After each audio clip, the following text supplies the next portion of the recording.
Where were you when the Orbs invaded in 2002? Sierra Hidden Gem, Manhunter, New York, and Manhunter, San Francisco. Today on... Swear it's a hidden gem. Swear. The distant future, 2002. I love it. Don't distant future over the intro. Welcome, everybody, to another episode of Press Me to Cancel, your favorite retro podcast. And this week, damn it, we are retro. This is about as far back as we normally go, or usually go. This week, I'm joined by Sinistar. Sinistar, how you doing this week? I'm doing well. It's for those listening in the future, it's a long weekend for us. So, the distant future. 2002, yeah. 2002. So it's just me and you. Wait, Go ahead. Yeah, I was going to say, is this a song by Flight of the Conchords? Is it? The year 2000, the distant future, the humans are dead. Anyway, sorry. That's okay. Yeah, so just me and you this week, and this is a good chance to talk about some of the games the other guys don't want to touch with a 10-foot pole. So you're a big PC gamer. I grew up with some of these as well. You and I have both played different point-and-click adventure games over the years. And I know you played Manhunter New York a little bit. I played Manhunter 2 San Francisco a fair bit when I was a kid. And I also got a chance to revisit them, I think it was last year. And I think these games are kind of underrated. And I don't think they're as well known as the other games. When I say they're Sierra classics, most people think of Sierra, they think of King's Quest and Police Quest and Quest for Glory. A lot of Quest games. This was a bit different, though. While it was the same... I think they call it the AIG engine from Sierra. AGI. AGI, right? Thank you. So they have that they created that engine, and then they published the Manhunter franchise, but they had a different developer. I believe they're called Everywhere. So Everywhere is a separate developer, but they did use Sierra's engine and did all the dev work. And they took a bit of a different spin on how they do an adventure game. So if you're used to, Space Quest, it uses a text parser, at least the earlier ones do, where you had to type in what you want to do. Open door, look floor, climb tree, eat bugs, all that good stuff. But then Manhunter, it's strictly point and click, and it's almost actiony. There's arcade games, like mini games in it. Are those games good? I don't know, but we're gonna find out. So I guess before we dive in, Sinistar, the first game is Manhunter New York. Came out in 1988. You were probably more familiar with this one than I was. Do you want to give like a story synopsis of what this game's about? Yeah, the story doesn't have a lot of depth. It doesn't give like any sort of reasoning behind the events, but it basically just says in the year 2000, the Orbs took over. And then it shows these weird circular ships like crashing into the New York skyline and things explode. And then in the manual, it goes over this a little bit more and kind of in the game as well. But basically, these orbs take over. They're giant eyeballs. Yeah, although what's literal weird orbs. What's weird is in the second one, the eyeball has two eyes inside of the eyeball. Anyway, we'll get there. We'll get there. Yeah. But the basically they hire humans or control, well, not control, but Enslave. I assume you're paid. Enslave. Well, and they don't really tell you if you're paid or not. It's just kind of like they enslaved humanity, and some of them they use as investigators, I guess.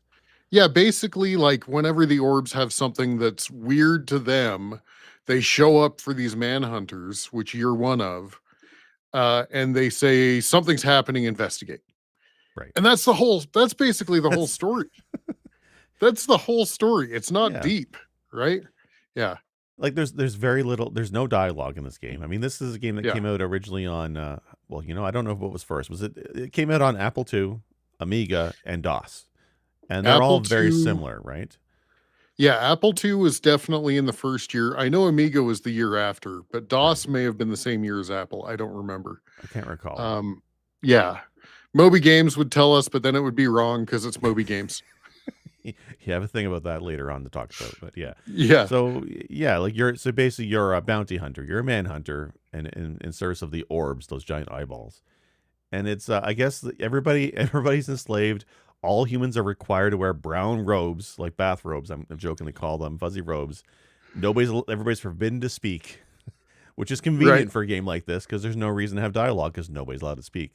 There's definitely text, Mhm. basically it's a detective game, right? Kind of at a story where you're looking at Yeah. notes and graffiti and scrawls on the walls. So there's definitely that. But yeah, story wise, pretty light.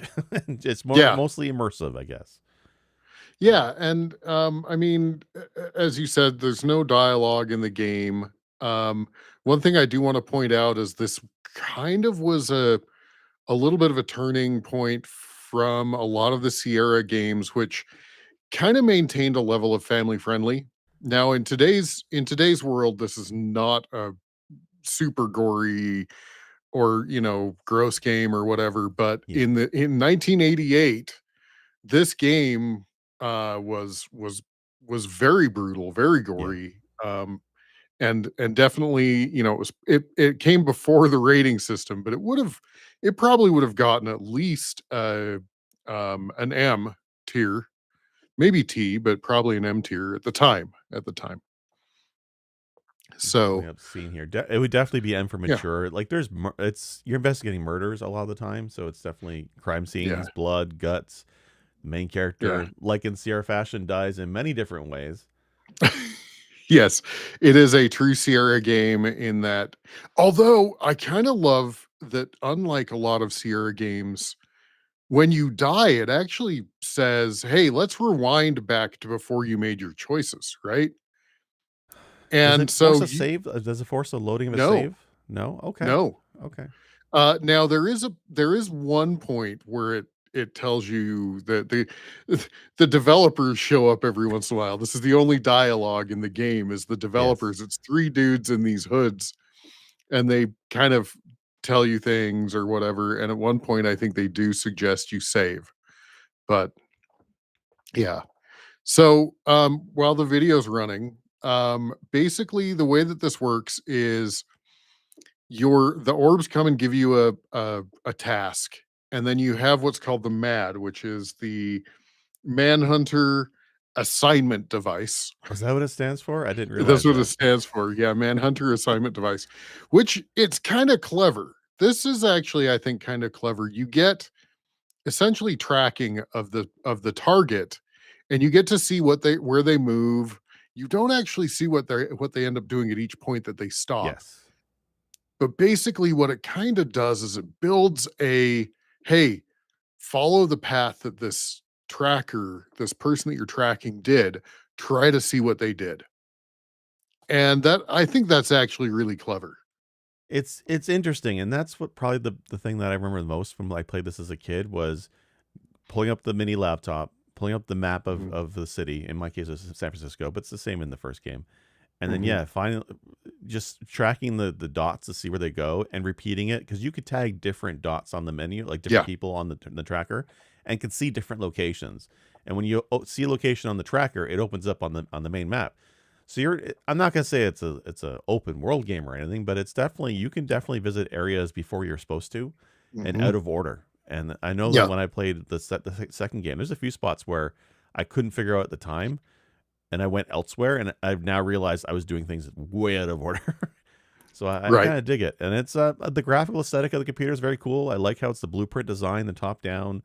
Yeah. It's graphically this is one of my favorite looking Sierra games I played. Right, I mean, as much as I like the early King's Quest and Space Quest, your avatar looked pretty awful. Whereas in this Manhunter, Yeah. it's a full sprite. It's a bathrobe, Right. but it's still a pretty well done sprite work. All the scenes are very detailed. It's just a little bit of a struggle to look at today because of the lack of the color palette for these computers. So Yeah. even though it's very grisly and gory, it's a limited amount. Was it 256 colors probably?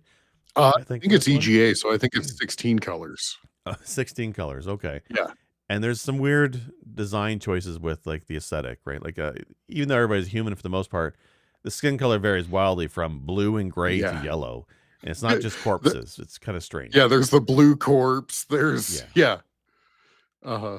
I'm gonna go back to So, the scene with the corpse for people watching the YouTube video because when we say the game is yeah, grisly, and you'd hinted at it whenever you die in this game, the developers show up in their bathrobes. It's I think it's two brothers and their sister, and who are the yeah, developers. It's a family operation, and they always tell you how you died and make a joke of it.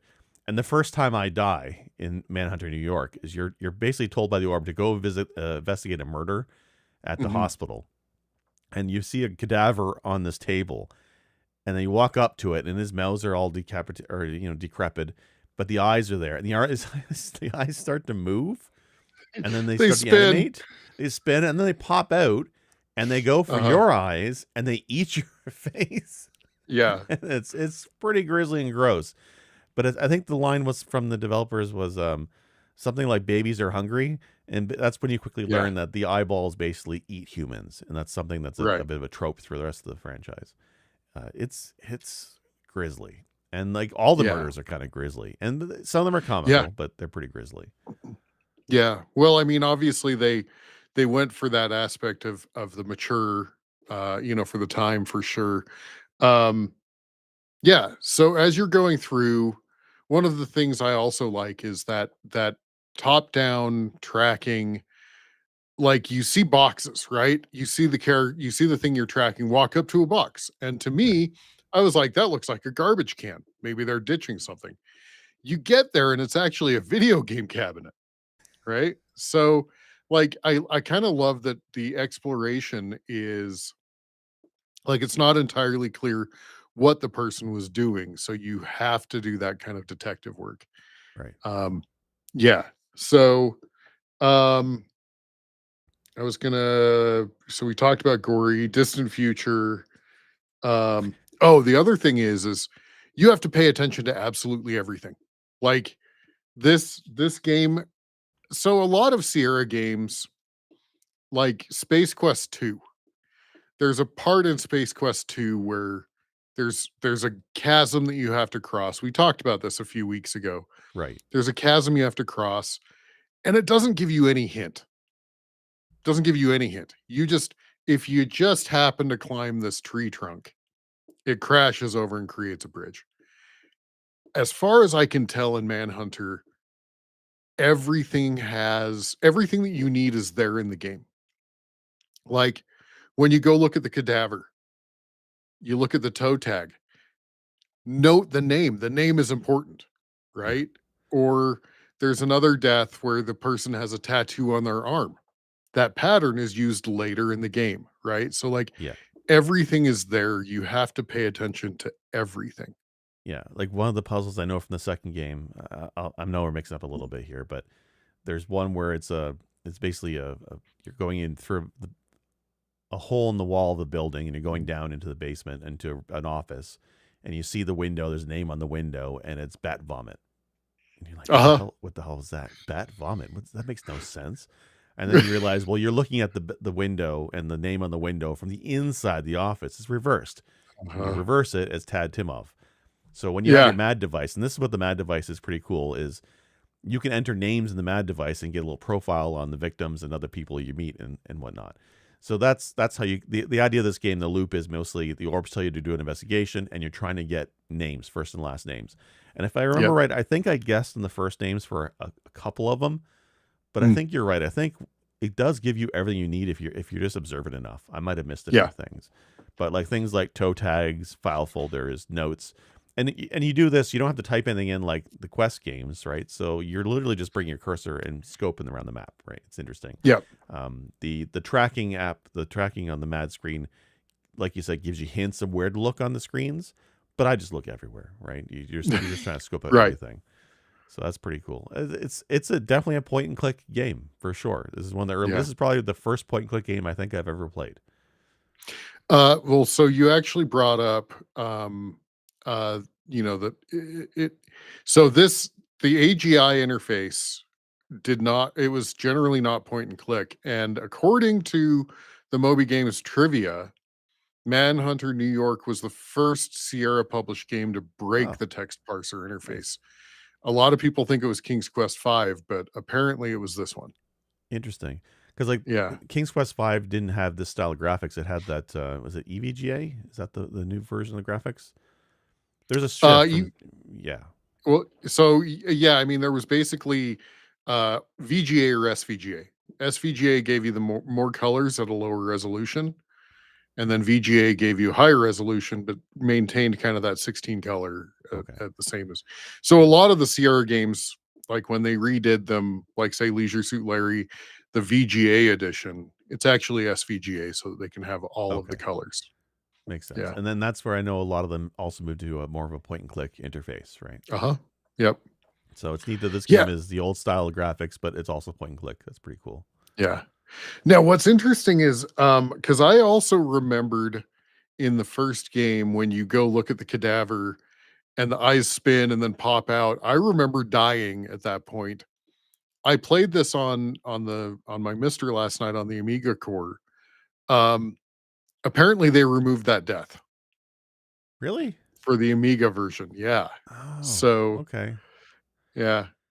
Interesting. Because when I played it, I played I played the DOS version of these games. So I wonder if there Mhm. must have been European regulations on violence. I guess maybe Could have been. even Could back have then. been. That's interesting. Because Yeah. there are some scenes. I'm trying to remember if this one or the second one. I think it was the second game has a little bit of nudity, so you get your pixel nipples. Mhm. So, but I mean that. So it makes me wonder now what was actually censored out of the Amiga version. That's kind of interesting. Yeah. Because I have. I mean, I also have the Mister, and I've tried playing a few of these games on that, and the Amiga is usually the core that works the best for me when it comes Mhm. to emulating retro computers. I always have issues with the Apple core and the 86 core. So Yeah. it's interesting there's censorship there. I did not realize. So that's pretty cool. Um, Yeah. so I guess we should talk about. So again, when we point and click adventure game, but there is action elements to it. There's a series of mini games in both titles, and I know you want to explain that the first mini game in the first game is pretty interesting. Yeah. So how about you explain what that is in the setup while I pull the video up? Yeah, so basically, as I said, there's an arcade cabinet that you have to go explore, and this scene is hilarious. I wanted to in particular get this one for the YouTube video. So if you're listening later, we're bringing this up on the YouTube video. But basically, you get in front of the cabinet, and all of a sudden, a bunch of hooded people grab you, and they spin you around and then they plop you in front of a table and a dude throws knives at your hand. Your hand is out on the table with your fingers spread and he throws knives between all your fingers, basically explaining that that's what you're going to do next. And the timing on this mini game, because the knife just moves back and forth and you have to hit enter at the right time. Yeah. And of course the interface is horribly delayed. and And so, yeah, you're guaranteed to miss on your first toss. And then I love this bit because the dude gets the angriest looking face, and then he squeezes and pops your head, Yeah. and the guts from your head, Oh. I know it's not guts, Oh wow. spray onto the ceiling, spray and land on the ceiling, and they stick. And then he throws you away. And the So, developers give you the pop up and say you'll never succeed if you don't keep your head, yeah, which is great. That's yeah, pretty grisly, and that's the first mini game. Like, and yes, they're all like that. They usually involve you dying a grisly death when you screw up, and they're all pretty difficult. And the yeah, playthrough I watched of New York this week, the poor guy who was playing through this game, he got to the point where he was saving after every step of progress in some mini games because he didn't want to start all the way back from the beginning again. Some of them can be a right. bit of a chore. The first game especially is kind of rough on the mini games. I think Yeah. was it after this one? It's like a maze you have to walk through with like it's the arcade game. You go back to the machine Yeah, and and you have to walk between the walls. Yeah, I forgot to go back to the arcade, cabinet, but yeah, basically and this is where, as I said, everything in the game you have to pay attention to. yeah, The arcade game has a maze that you have to complete, and that literally is the maze of the sewers that you're gonna go through later. yeah. Now, when you succeed at the knife game, this is another one of my favorite, like, you have to pay attention to everything. The guy that you threw the knives at does this gesture where he basically moves his arm up and down 3 times. 3 times. He's telling you later when you're sitting on a toilet, you're going to flush 3 times. Oh, is that where that comes That from? is what that is. Uh huh. Okay, all right, Yeah. okay, So interesting. as I said, it gives you everything you need but it's almost that like you don't know what you need to pay attention to in the most mundane thing. Yeah. Because if I saw a guy just do the up and down arm gesture 3 times, I'd be like, uh, he's fist bumping you. I don't know, like Yeah. So I did not catch that at all when I watched the playthrough of yeah, this. Because yeah, that's the thing. After you win the knife toss, you basically the next location on the mad map that when you're tracking the signal was to a public restroom, right? So you have to yeah, go to the toilets and you sit down in the toilet. And yeah, you flush it a few times, and then you mhm. Harry Potter style flush down the toilet as a warp into the sewers as you do, because that's how things work. And And it's then it plays the craziest music when you're going through the sewer pipe. yeah, that's right. Like there's not a lot of music in this game, but when it pops Yeah, up, it's actually pretty well done. Like we didn't mention the yeah, title track is a banger actually. yeah. But yeah, I like the music in this game. Although, as I said, when you're going through that sewer pipe, it's the strangest music for a sewer pipe scene. yeah, I'm it's over here out there. expecting Nine Inch Nails' Pinion. It's That's a little crazy. throw out there for Chard. Chard, message me when you heard this. I'm checking to see if you're watching our episodes. He doesn't watch us if he's not on here. At least Yeah. that's my rule. Um, yeah, so you get warped down to the sewers, and this is where I think this one lost me when I tried playing it Mm, last year. As you enter the sewer, as funny as it is watching your little tiny little pixel sprite go through the pipe work, uh-huh. you end up in the sewer tunnels, and I guess I didn't realize that the arcade game you play is the map of the sewers. That's pretty wild. So when I Yeah. was wandering down there, I was wandering blind, and that was my big criticism of this section is it was very much a maze, and I got lost very easily. Right, it's all the Yeah. same black walls. The water is this weird pink color, and that's it as you try and Right. navigate your way out of it. So I struggled in this portion. Yeah. Yeah. So basically you've got the maze that we talked about. Another piece in the video game, the cabinet, is once you complete the maze in the video game cabinet, there are a series of dolls at the top of the screen that like 3 of them get knocked down. Right. Once again, pay attention because you end up on Coney Island and you find a vendor that has the same looking dolls and you Yeah. have to knock them down, in the same pattern. So I think it's actually really clever. It's frustrating because honestly, their point and click interface is bad. Well, I mean, for the time, I think it was okay. But I Yeah, mean, by today's standards, yeah, for certainly the control here is not that great. I can live yeah, with the point and click. I think the controls of the mini games is probably worse for me. Like you said, the knife toss and other games, like even that arcade machine when you're going through the maze, it is so yeah, easy to hit that wall whether you want to or not. Like it's pixel accurate in some spots, and it's stupid. It gets kind of stupid. yeah. It reminds me once again, we talked about Space Quest 2 the other Yeah, day.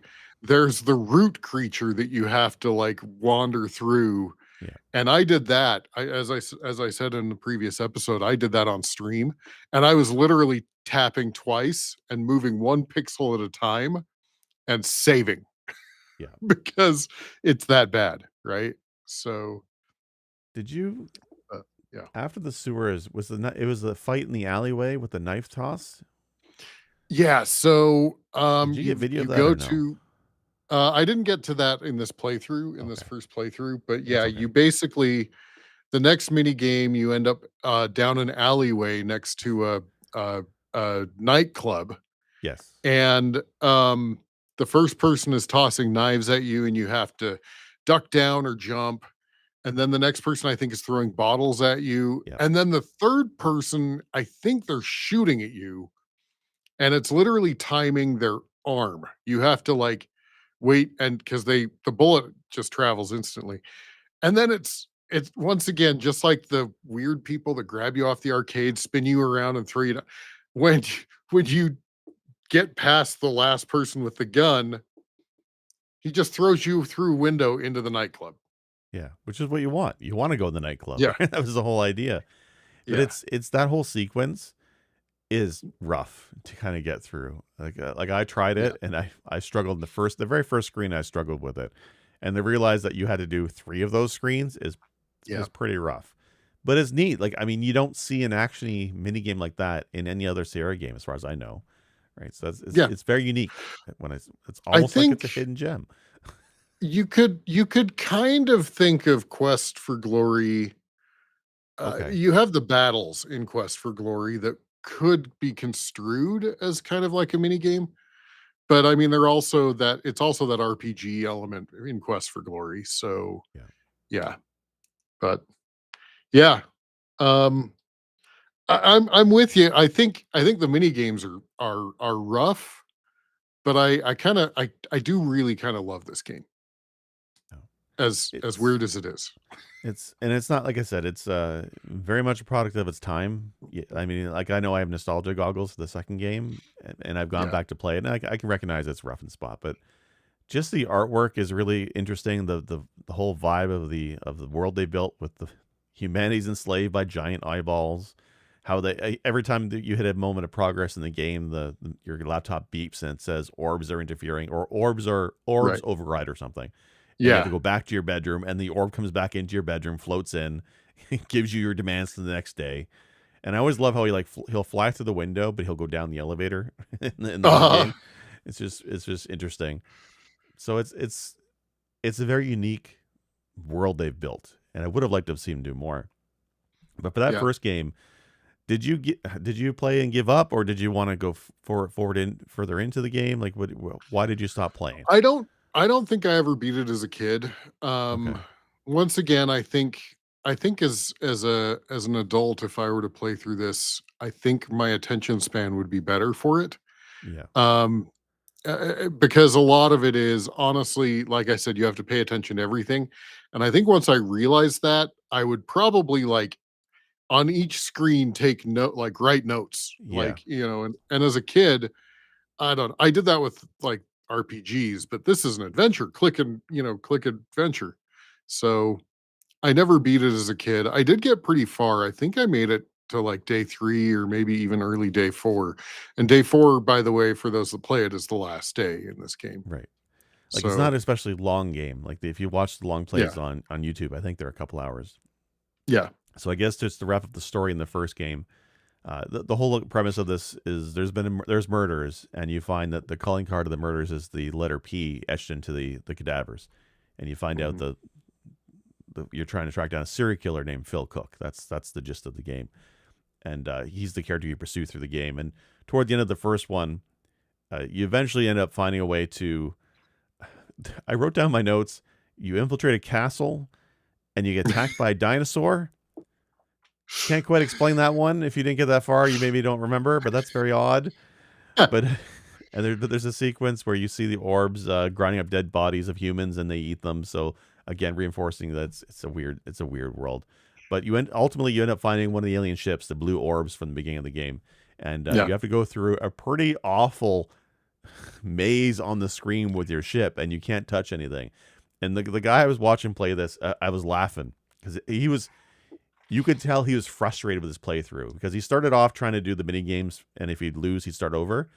By the end of this playthrough in this maze thing, he was saving after every other turn because he was just fed up. And the one save file he names it, because you can name saves in this. He said, "This is frustrating. This must be frustrating to watch." It's save. This is pretty funny. He even understands how awful it is. But it's neat that the sequence is you're on a ship and you're escaping through a tunnel, and then there's a bit of a sequence where you have to bomb the locations of the Oh orb dear Lord. headquarters. I wanted to bring this up because you bomb New York. You You bomb. bomb New You York. bomb. It's okay. It's in And 2002. and thankfully, yeah, in 2002. Yeah. And thankfully you bombed the Empire State Building, the Statue of Liberty, one of the like a hospital, and then the train station. And I actually put in my notes, thankfully you didn't bomb a specific set of buildings. It's like they knew. They had It's this like they presence knew. vision of the future of 2002. Yeah, Yeah, but I mean, how could they have known, right? It's such a weird right. thing. But yeah, I guess for the story wise, you bomb the orb headquarters, and essentially it's like you become part of the human resistance against the orbs, and you land, and only to see that the people who are supporting and cheering you get vaporized by the serial killer. And that's the end of the game. Is Phil takes off in a Yeah. spaceship, and you take in your spaceship, and it's a chase sequence as you leave, and that's the credits. And it's neat to me Yeah. because this came out in 1988, and then a year later they come out with Manhunter 2, San Francisco, and it opens Mhm. immediately after the first game. And the opening sequence, and that's the thing with the first game too. The opening sequence of these games is pretty banger. Like the Yeah. music is really great. There's like a I think montage it's of the credits. same music in the I second think one. so. Yeah. And Yeah. similar montage, you see the ships animated very well, animated across chasing each other, and then the credits are rolling very fancy. Like it's a really cool montage and opening to the game. And that's a bit of a hallmark for some other Sierra games too. I remember Police Quest had similar, if I recall. Mhm. So I thought that was neat. But we get into Manhunter San Francisco, and you basically get knocked by Phil's ship, and you crash land in San Fran. And very similar game. For some reason, the Yeah. orbs assume you're not the one who bombed New York. I guess they don't know. Maybe one human looks alike to the other to them. But Well, and you, they know yeah, that you're a manhunter. They start giving you tasks. yeah, immediately. Like you have a house instead of a apartment, and yeah, but this time the eye that flies into your window it's an eyeball with two eyes. Very strange. But very much the same loop. I guess you have a mad device and you're tracking Yeah. people and you're basically trying to get names. So very much the same idea.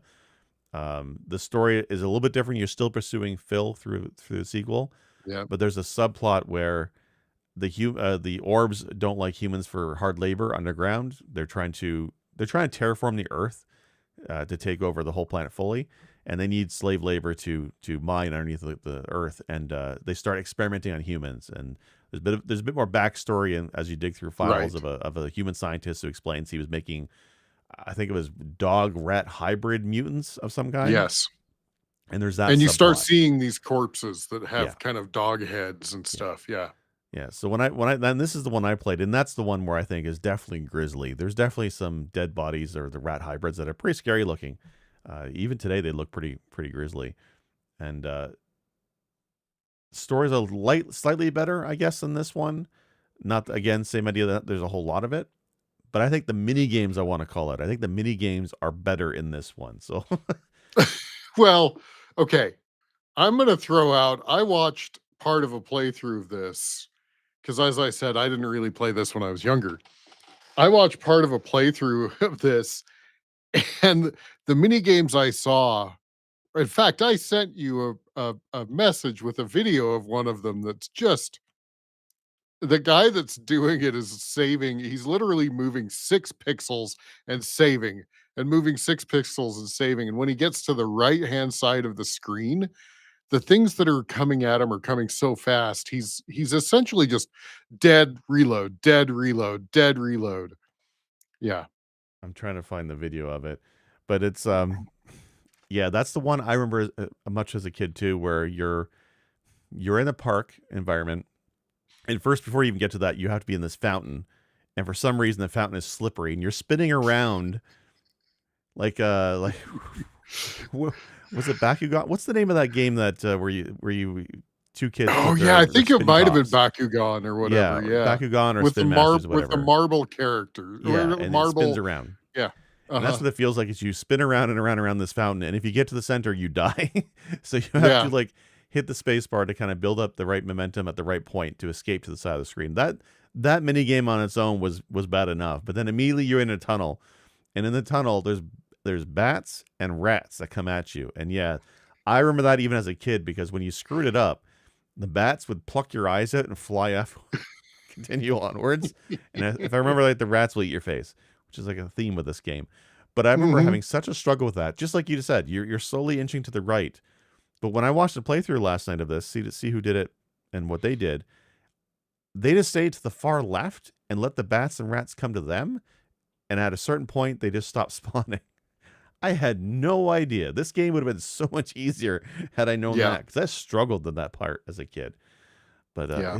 it's Now, I know that the second one, I didn't see this when I played the first one, and I don't remember this in the first one when I was a kid, but the second one actually has an accessibility menu for the they call them arcade games in the game. It's not mini games. We call them mini games today. Right. but they called them arcade games. And there is actually like a hard, a medium, and an easy mode selector. So this in 1989, this had accessibility, right? I don't remember that. I remember there was a Yeah. speed setting in Sierra games, but I didn't think there was a difficulty. Yeah, That's interesting. this one has a difficulty setting.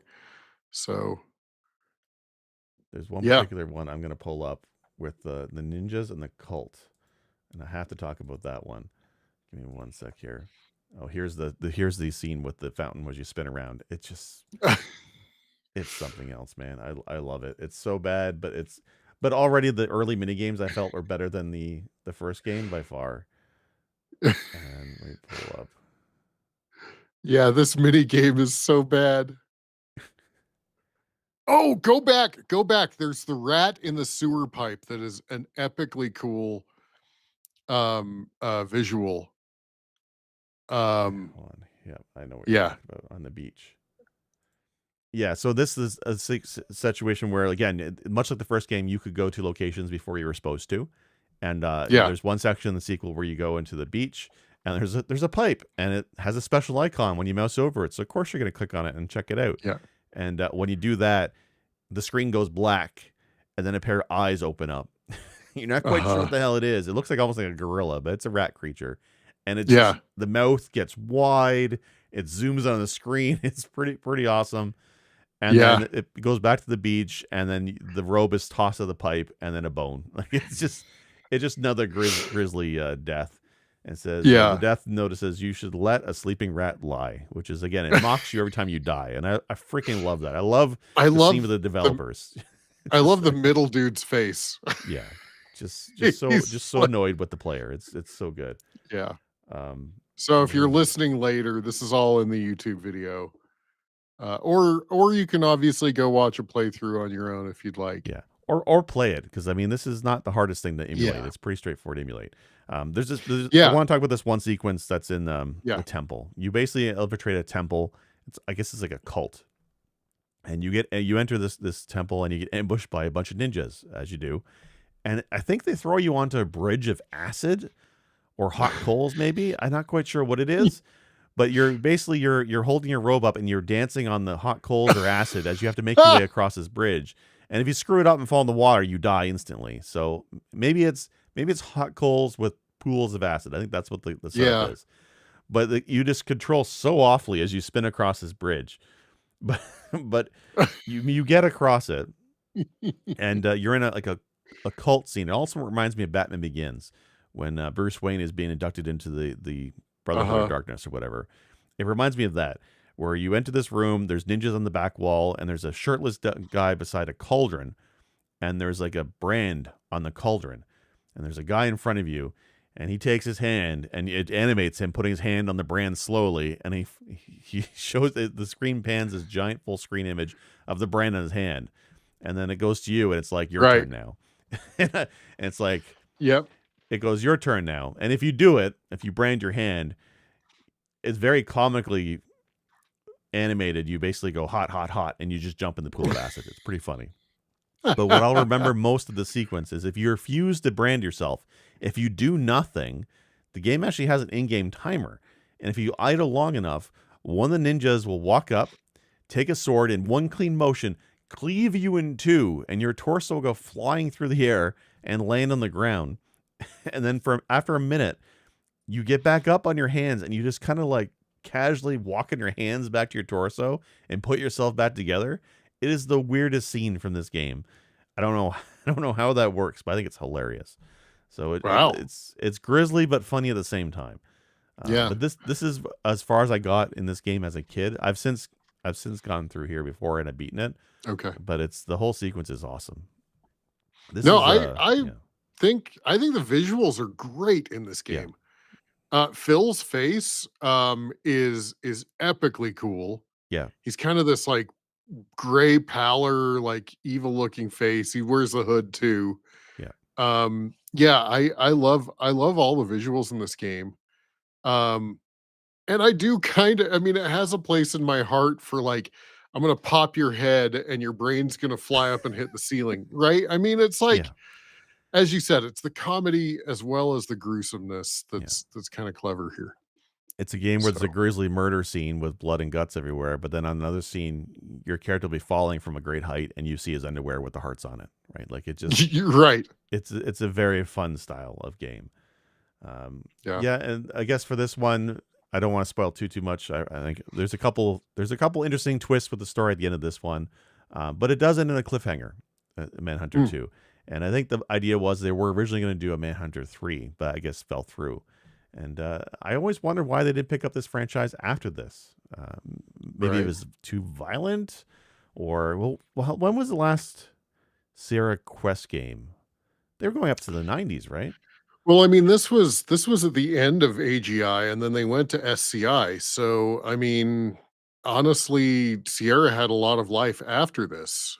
Um, so you'd think maybe they looked at SCI and were like, we don't feel like developing for the SCI engine.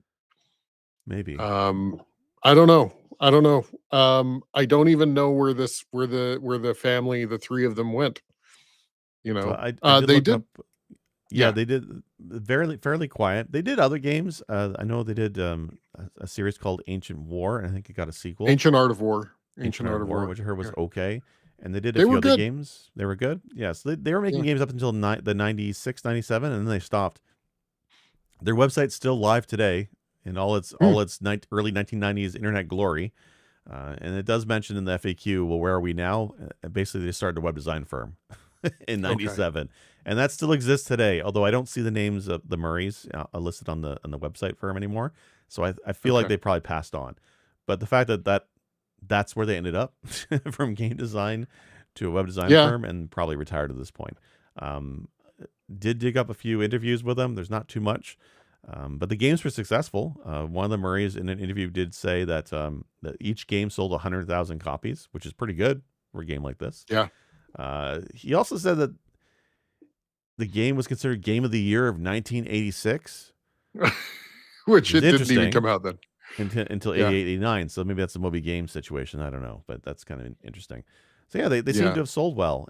But when I talk about like Sierra games with anybody, nobody I know knows of Manhunter. When you say Manhunter, everybody thinks of that really shitty PS2 game that came out years later. Or they think of the movie that was, the first Hannibal Lecter movie, right? Oh, that's That right. Yeah. most people don't know about, Yeah. So um yeah. So Hidden Gem, Forgotten I Classic. think it's worth I think it's worth playing, and I want to point out, so even though Scum VM, and I know I can't remember what the acronym stands for, but it was the engine that was created for uh, the LucasArts games, but it has expanded and it basically has covered nearly all of the Sierra games, if not all the Sierra games. From what I understand, this plays incredibly well on Scum VM if you want to play this that way. The great thing about Scum VM is you don't have to like find a DOS emulator that has all the right settings, etc. You can just go get the Scum VM executable and go find the ROM for this game.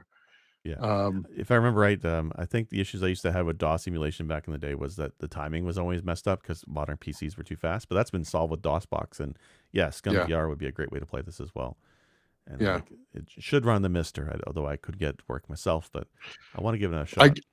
I got it running on the Amiga core, but Yeah, obviously, as I said, one of the deaths is missing from the Amiga core. yeah, that's weird. So I gotta wonder yeah, if that's a censorship thing or if that's just a ran out of space and they cut some could be. content.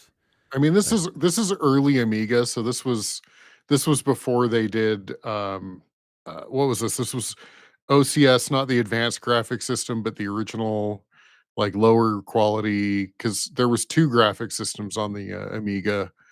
Um and so yeah, it very well could have been space limitation or something like that. So yeah. Yeah, definitely an interesting one. I think, yeah, I would have liked to have seen them. Like in the interviews, there was hints that they wanted to try and do other stuff in the franchise or revive it. With Manhunter 3, there's a gag in the second game of a poster where there's Manhunter in London. But yeah, none of it really came to fruition, which is disappointing. But I think and this is one worth checking out personally. I agree. And the I mean, go look at the cover for the game. The cover for the game is like eerie and like foreboding. Yeah. And like, I remember as a kid seeing that and being like, holy crap. Like, I'm used to King's Quest and Space Quest. And all of a sudden you got the like evil eyes and the whole thing, you know? So, yeah. Yeah, I think growing up, I know my dad's the one who bought all these games for the PC that he had, and yeah, he mostly got Police Quest because he's into that Mhm. kind of vibe, and then Space Quest, King's Quest, and then yeah, this one. It was and Laser Suit Larry as well.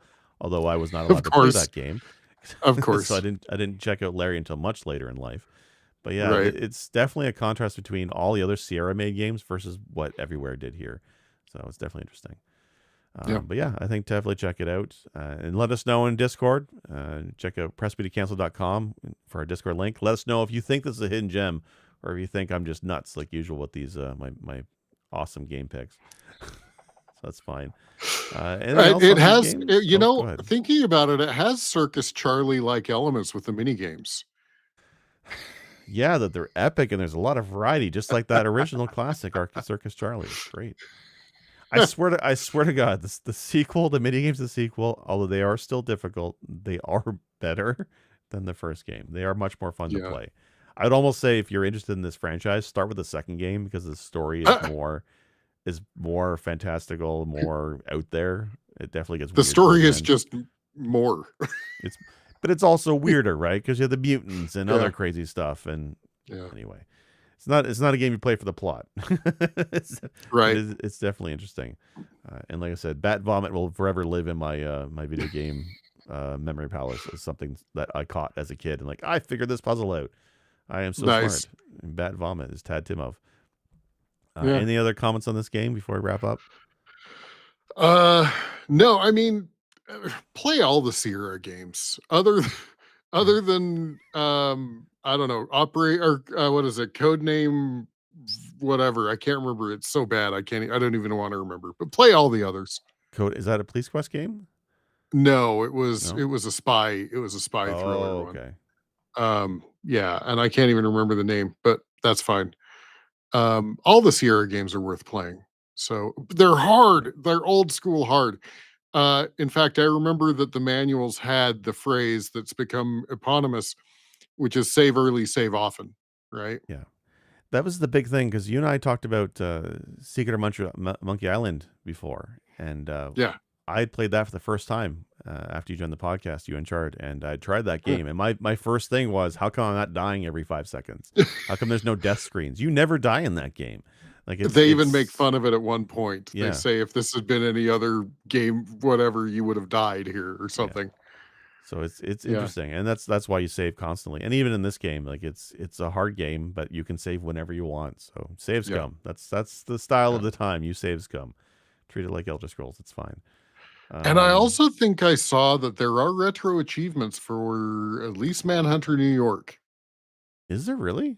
Do they have Chivos for I Amiga? saw at least a link when I was looking at when I typed into Google Manhunter New York, I saw a retro achievements I gotta check link this out. for Manhunter New York. You sure it wasn't that PS2 game? There's Well, a if it was called Manhunter New York. let me double check because yeah, there was a PS2 game called Manhunter, and Uh-huh. it was known. It was like a murder simulator. It was all over the news. Politicians would call it out as, "Look what video games are doing to our children. They're teaching them how to murder. This game is so incredibly accurate." It's a murder simulator. That's the Yeah, and favorite, of that's where course. it was. It was huge. Manhunter New York. Yeah, Oh retro shit! achievements, Manhunter New What? York, Apple II. Wow. Yeah. Oh Yeah. no, So, there's no Chivos, but they're in the database. Looks like. oh, okay. Well, bummer. I was hopeful that Oh, we could, throw that out there for people to chase Chivos. we almost had Sorry, Chard folks. invested. Chard would have played now. Now he's never going to. That's right. I didn't realize Chivos I didn't realize that Retro Achievements had support for Apple II and DOS. That's pretty awesome. Yeah, that'd be cool. You All might right. get me doing retro achievements. I like them in principle. You know, if they were on the Mister, I would probably try them Yeah. more. But because that's where I like playing my retro games on the Mister. Especially the ones I'm bad at. It's just easier to play in the Mister. Right. I want to shout out. We didn't mention at the beginning of the episode. I forgot to. Yeah. That's okay. So podcasting does not make us money. And if you're listening to this episode and you made it this far in the episode, you're what we like to call our favorite 5% of our audience. So what better way to reward your loyalty by asking you for money? You don't have to, but if you would like to, we have reactivated our Patreon. So I'll link in the video, and I'll put a link on our website, pressmetocancel.com. But we are Press Me to Cancel over on Patreon, and we have put together some tiers. First off, if you join at any level, including the $1 level, you gain access to our backlog of legacy content from the last time we did a Patreon. This is what, circa 2021, where we did, Yeah. where we did movie talkovers. This is where you watch a movie, but you play us in the background talking over it. I actually like these. I might try and find a way. I to might do do this in the some. community. Maybe we should, Jake. You and I should sit down and watch something awful like Blue Beetle. Yeah, and that movie was a gem. That's so much better than Aquaman. But anyway, the main idea with this is mostly it's mostly for support of the channel. It helps go towards server costs and all that good stuff, because it's fine. But like, the price of everything goes up over time, and feeling the pinch sometimes. So if you have a few bucks in your pocket and you want to support the show, check us over on Patreon. Click the link. We appreciate it. You don't have to. But if you do, the $1 tier is appreciated. You get a color in this. I should not make this up. Let me look at the tiers. Yeah, any tier you get a specific color in Discord, and every tier you get a specific title in Discord as well for whatever tier you pick. Right. Yes, and if you back us at the $5 US tier, you're called 8-Bit Backer, and you gain access to our behind the scenes channels on Discord. We added a channel just for some sometimes we have gags or additional discussion when we start recording, but we're not live yet. And it's often stuff that does not make it into our audio episodes at all. So if you're interested in that, we put it in our Discord, and I basically just grab the raw video and put it in the Discord behind the scenes stuff. Or occasionally we'll reach out and ask for suggestions on ideas for future episodes you may be interested in. As well, I think that goes to the next tier. It's your 16-bit backer tier. So we have this thing called the Wheel of Pain, which if you listen to our podcast, you're probably familiar with, where if we don't complete our Sisyphean challenge game for the year, we spin the Wheel of Pain and play through the game. Chart has decided that we are also going to involve the Wheel of Pain with our Fantasy Critic League. For those who don't know what that is, it's like fantasy football, but video game releases. And he has decided that the person who comes in last in the Fantasy Critic has to spin the Wheel of Pain and play a game from the Wheel of Pain. Coincidentally, I am last place in our Fantasy Critic this year. I don't know how that works, but it's okay. It's okay. I only have Buck Bumble to play from last year still, but that's fine. But if you ever thought, hey, I know of an especially awful game I think the guy should put on the Wheel of Pain, well, 16-bit backer tier is for you. What we do is we'd reach out each year to get community suggestions for those from this Discord level or this backer level for ideas for the Wheel of Pain. On top of that, we are putting together we're looking for a list of suggestions of games you want hosts of Press B to play. I guess, Sinistar, you want to explain that a little bit?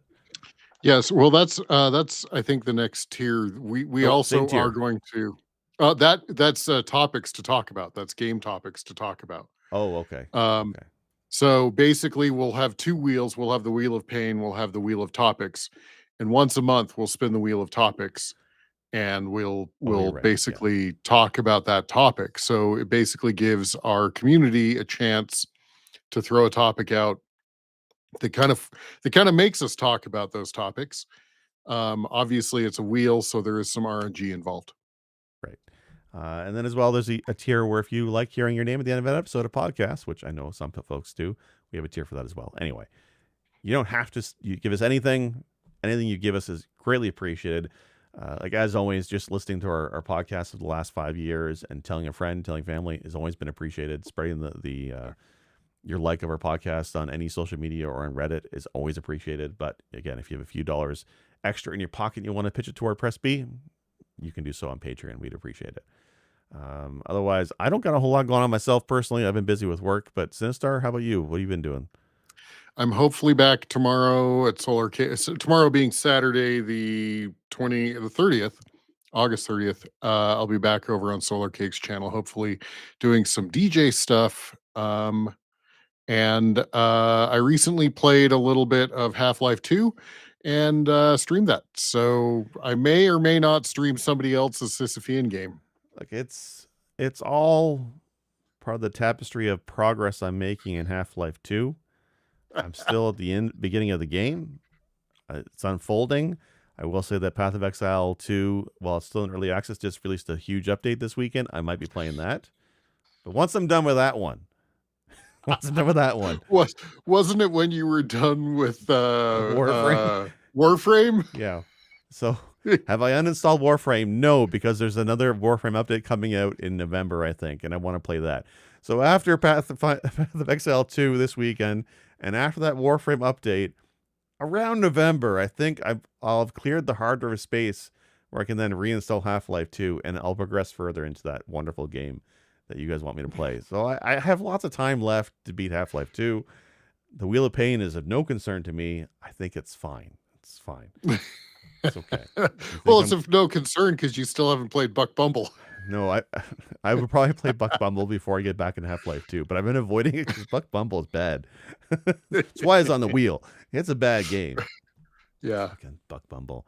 Anyway, this is, for Press Me to Cancel, you can find us at our website, pressmetocancel.com. We have audio episodes on Monday, released on any of your favorite podcast apps, including whatever your Samsung Smart Toaster tells you. As well, you can find our video versions of our podcast. You can see our faces on Fridays. We stream live on Twitch and YouTube at around 9 Eastern each Friday. So check us out there. And of course, all of our back episodes are all there. And then again, like we mentioned, we do have a Discord and a great community there. Find the link to our Discord at pressmetocancel.com. So I think that wraps everything up. And thank you again for listening. And have a great week.